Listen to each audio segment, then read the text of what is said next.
আমাদেরকে চিঠি দেওয়া হয়েছিল গতকাল গভীর রাতে, যেটা আমাদের জন্য কিছুটা অস্বস্তিদায়ক ছিল। সরকারি দল আমাদের আগে তারা শপথ নিয়েছেন।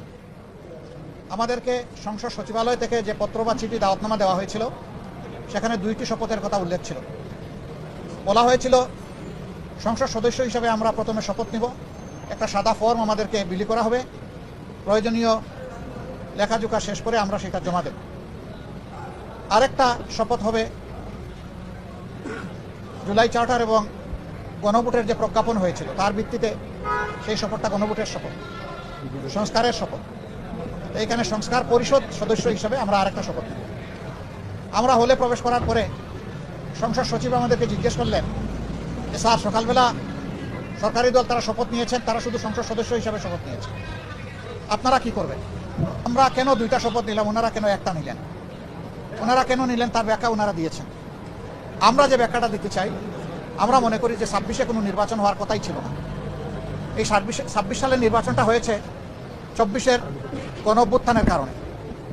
আমরা গভীর শ্রদ্ধার সাথে তাদের কারণে আজকের এই নির্বাচন, আজকের এই সংসদ, আমি তাদেরকে স্মরণ করছি, যারা জীবন দিয়ে দুনিয়া থেকে বিদায় নিয়েছেন।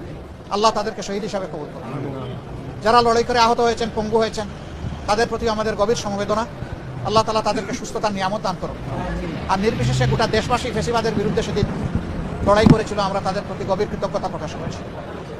সম্মানিত সাংবাদিক বন্ধুগণ, আমরা আজকে হয়তো শপথ নিতে ভিন্ন চিন্তা করতে পারতাম, কারণ জুলাইয়ের আকাঙ্ক্ষা এবং গণভোটের রায়, এই 2টার প্রতি সম্মান দেখানো রাজনৈতিক দল হিসাবে আমাদের পবিত্র দায়িত্ব আমরা গণ্য করেছি।